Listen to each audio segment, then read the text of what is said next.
Hi, this is Joanne, and today I want to tell you about a book that I just finished reading. In fact, I was in a race with my oldest son to finish it. This book is called Blank Spots on the Map, The Dark Geography of the Pentagon's Secret World. Ooh, and I know I just heard you say cool, because that's what everybody says when I tell them the name of this book. And it is cool. It's very, very interesting. This book was written by Trevor Paglen, who is a photographic artist, but he also has a PhD in geography. And as he was doing some research on other geographic items, he discovered that there were certain areas in maps that there was no information at all, not even geologic information. He couldn't get anything on that, and you know, it would almost be as if someone came and took an X-Acto knife and cut these things out of the maps. It couldn't be any more obvious that something interesting was going on here. And so that's what he's writing about, how the government, the military, and the CIA have covered up some of their activities geographically. And we all know everything happens somewhere, so, you know, for it to just be non-existent is just impossible. There are 3 things about me that you might want to note that makes it easy for me to enjoy this book. The first is, I happen to know a lot of geography. This came quite by chance. My oldest child was just a geography maniac when he was a kid, and so his geography skills needed to be nurtured, and so I sort of took that on myself. And in fact, he was so enthusiastic about it all that he participated in the National Geographic's Geography Bee every year that he was eligible. And he made it to state level each of those 4 years. And one year we came this close to getting to the nationals, which would have been a great fun. But during that time, I learned a lot of geography. Now, you don't have to know a lot of geography to read this book. In fact, this book is geography light. The basis of it is geographical, but you really don't have to read maps because there's only one.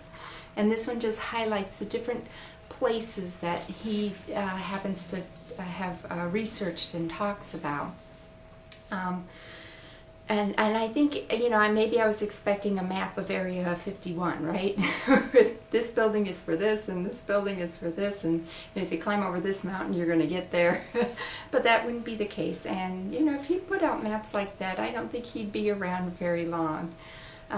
The other thing that you might want to know about me is, like the author, I am also an Air Force brat.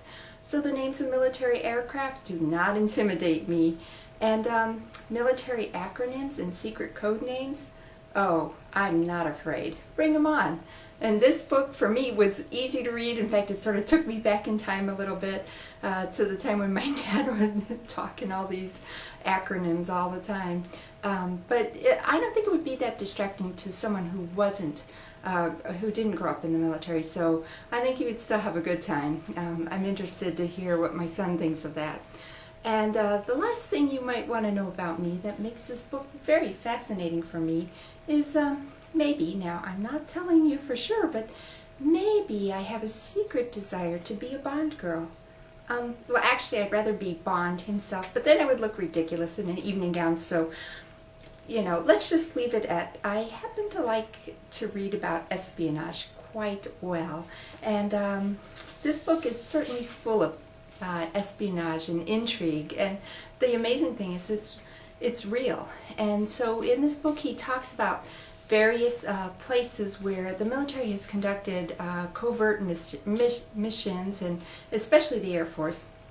They've set up flights, testing stealth equipment, stealth airplanes, and as you know, I normally review books that are more along the lines of science, but this book had enough science to keep me interested, including how to look for stealth satellites in the sky, and also how to, and also just some of the history of the Manhattan Project and how that was just, you know, one of the biggest examples of a stealth project at Los Alamos. So. And he actually brought up something that was very interesting to me as far as science goes, that obviously to create to engineer, to research and engineer various things that the military is using as far as weapons and surveillance goes. There's a lot of scientists and engineers who work on these things, but they are so shrouded in secrecy that none of their work is ever going to be published in a peer-reviewed journal. And I started to think how sad that was, that there are some aspects to science that are just never, ever going to be known or shared. So from the scientist viewpoint, I thought this was very, very interesting. Definitely a good book to read. Definitely has the cool factor, and I really, really enjoyed it. So I'm going to highly recommend it to you. Learn about Honduras and learn about Afghanistan. Learn about all these places where the military is trying to keep things secret, and that they use some of our money and we don't even know they're using some of our money. We have this black budget. So go ahead and pick up a copy of this book, and thank you very much for listening, and say hi to my top model doll. She needs some clothes. If you want to send some, do so. Alright, thanks. Bye.